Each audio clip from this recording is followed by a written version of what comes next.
Hi friends, welcome to QuarkXPress. ఈ వీడియోలో మనం Adobe Photoshop 7.0 బేసిక్గా 7.0 దాదాపు వచ్చిన తర్వాత కూడా మనకి CC 2021 కూడా ఆల్రెడీ 2022 కూడా రిలీజ్ కాబోతుంది. మేబీ కానీ ఇప్పటికీ మనకి కొంచెం బయట వర్క్ చేయాలి అంటే ఖచ్చితంగా 7.0 అని వర్క్ చేస్తున్నారు BT4. కానీ మనం నేర్చుకున్నాక కొంచెం అసలు బేసిక్స్ అంటే 7.0 నేర్చుకొని ఆ తర్వాత అడ్వాన్స్డ్గా వెళ్తే బాగుంటుంది. కానీ అడ్వాన్స్డ్గా వెళ్ళకుండా మనకి వర్క్ అనేది చాలా సింపుల్గా ఉంటుంది. అంటే మనం ఏదైనా బ్యాక్గ్రౌండ్ రిమూవ్ చేయాలి అంటే అడ్వాన్స్డ్ వెర్షన్స్లో ఒక క్లిక్తో మనం రిమూవ్ చేసుకోవచ్చు. ఇందులో కూడా రిమూవ్ చేయొచ్చు, బట్ వాటంత ఫాస్ట్గా మనం 7.0లో చేయలేము. ఓకే, 7.0 అసలు ఎలా ఉంటుందనేది ఒకసారి మనం ఓపెన్ చేసి చూద్దాం. ఇప్పుడు నా దగ్గర 2020 ఉంది ప్లస్ 7.0 రెండు.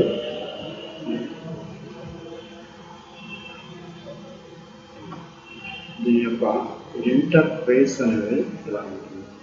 ఇవన్నీ కూడా డాక్ ప్యానల్స్, ఇది టూల్స్ ప్యానల్. ఓకే, ఇంటర్ఫేస్ అనేది చాలా సింపుల్గా ఉంటుంది అడోబ్ ఫోటోషాప్.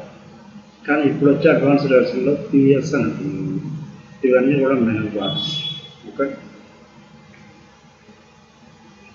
మనకి ఇవి ప్యాలెట్స్, వెల్క్ ప్యాలెట్స్. అంటే ఇక్కడ మనకు విండో మెనూ నుంచి ఇవి యాక్సెస్ చేయొచ్చు. ఇవి వద్దనుకుంటే మనం రిమూవ్ చేసుకోవచ్చు, కావాలి అంటే మనం ఇక్కడ యాడ్ చేసుకోవచ్చు. ఓకే, ఈ ప్యాలెట్లో ఇవి డాక్ ప్యాలెట్స్. ఇవి మనం క్లోజ్ చేయొచ్చు, మళ్ళీ మనకు అవసరమైనకుంటే విండో మీద నుంచి లేయర్ ప్యానల్స్ యాక్సెస్ చేయొచ్చు. ఓకే, మొత్తం కూడా టూల్స్. ఈ టూల్స్ అన్నీ కూడా మనం ఉన్నాయి. టూల్స్ బేసిక్గా మనకి టూల్స్ మీద ఒక క్లిక్ వస్తే అడ్వాన్స్డ్గా మనం ఏమైనా చేయొచ్చు. అసలు ఆ టూల్ అనేది ఏ ఫంక్షన్ చేస్తుందని మనకి ఒక క్లారిటీ అయితే ఉండాలి.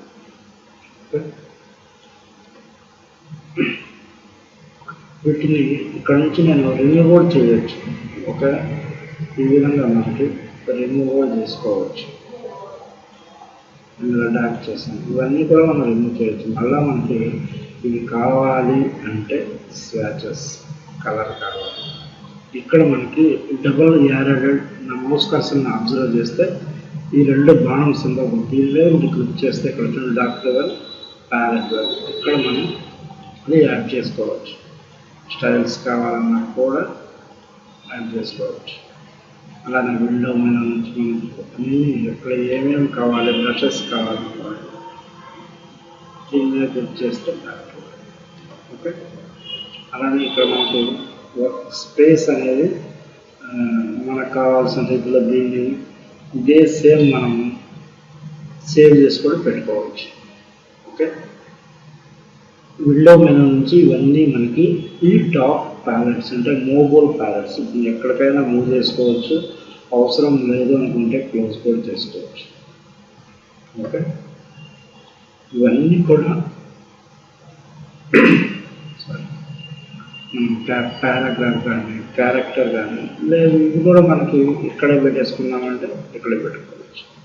పారాగ్రాఫ్ కానీ క్యారెక్టర్, పారాగ్రాఫ్. ఓకే, మనకు అవసరం వచ్చినప్పుడు ఇవి యూజ్ చేసుకోవచ్చు. చాలా యూజర్ ఇంటర్ఫేస్ అనేది 7.0కి చాలా సింపుల్గా ఉంటుంది. ఫస్ట్ అసలు మనం ఒక డాక్యుమెంట్ని ఎలా క్రియేట్ చేయాలి అంటే ఫైల్ మెనూలోకి వెళ్ళి న్యూ మీద క్లిక్ చేస్తే ఫస్ట్ మాన్యువల్గా మీరు మెనూ బాక్స్ నుంచి ఎలా యాక్సెస్ చేయాలనేది నేర్చుకోండి. తర్వాత మనం కీబోర్డ్ షార్ట్ కట్స్ అనేవి యూజ్ చేసుకోవచ్చు. వాటి పైన మనకి కీబోర్డ్ షార్ట్ కట్స్ ఉన్నాయి చూడండి పక్కనే, అవి యూజ్ చేసినా కూడా డైరెక్ట్గా ఓపెన్ అవుతుంది. ఇక్కడ మనకి డాక్యుమెంట్ సైజు, ఇప్పుడు కూడా డాక్యుమెంట్కి అనేది ఒక నేమ్ ఇచ్చుకోండి, నో ప్రాబ్లం. నేను ప్రజెంట్ డిస్ప్లే ఇస్తాను. ఓకే, ఇక్కడ మనకి ఈ డాక్యుమెంట్ యొక్క సైజెస్ ఇవన్నీ కూడా ఉంటాయి. ఇవి కాదు మనకు కస్టమ్ కావాలన్నా కూడా మనకి కస్టమ్ సెలెక్ట్ చేసుకొని విడ్త్ హైట్ మనం మెన్షన్ చేసుకోవచ్చు. ఓకే, విడ్త్ హైట్ మనకి ఎంత కావాలనేది మనం చూసుకోవచ్చు. ఒకటి, మనం ఫోటోకి సంబంధించింది మనం ఏదైనా డిజైన్ చేస్తున్నామంటే దాన్ని ఇంచెస్లో పెట్టుకోవాలి. వెబ్కు సంబంధించిన ఇమేజ్ ఏదైనా మనం చేస్తున్నాము అంటే దాన్ని పిక్సెల్స్లో పెట్టుకోవాలి. ఇంచెస్లో పెట్టుకోవచ్చు, ఫోటోకు సంబంధించిన సెంటీమీటర్లు, మిల్లీమీటర్స్ ఇవన్నీ కూడా ఏదైనా మీరు యూజ్ చేయవచ్చు. బెటర్ ఇంచెస్లో ఉంచండి. అలానే ఇక్కడ కలర్ మోడ్ అనేది మనం ఫోటోకి వర్క్ చేస్తే RGB కలర్ పెట్టాలి. ఓకే, CMYK కలర్ అంటే మన ప్రింటింగ్కి సంబంధించిన ఏదైనా డిజైన్ చేసేటప్పుడు CMYK కలర్ పెట్టుకోవచ్చు. RGB కలర్ వెబ్కి కూడా RGB కలరే మనం యూజ్ చేసుకోవచ్చు. ఈ న్యూ డాక్యుమెంట్ అనేది ఇలా మనం సెట్ చేసుకున్న తర్వాత ఆ బ్యాక్గ్రౌండ్ అనేది కలర్ కావాలంటే కలర్, లేదా వైట్ ట్రాన్స్పరెంట్ ఏది కావాలన్నా జనరల్గా మనం వైటే ఉంచుతాము. ఓకే, ఇప్పుడు నేను జస్ట్ మీరు ఓకే మీద క్లిక్ చేయగానే ఆటోమేటిక్గా డాక్యుమెంట్ అనేది మూవబుల్ డాక్యుమెంట్ ఈ విధంగా క్రియేట్ అవుతుంది. ఓకే, ఇక్కడ దాన్ని మినిమైజ్ చేస్తే మనకి ఈ విధంగా డాక్యుమెంట్ అనేది క్రియేట్ అయిపోతుంది. ఓకే,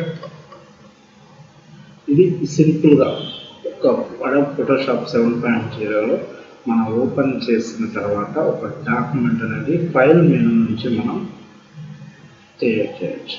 ఓకే, ఇవన్నీ కూడా మనకి వన్ బై వన్ అన్నిటి గురించి తెలుసుకుందాము. నెక్స్ట్ వీడియో నుంచి మనం టూల్స్ మీద మనకి వర్క్ చేద్దాం. Okay, thank you.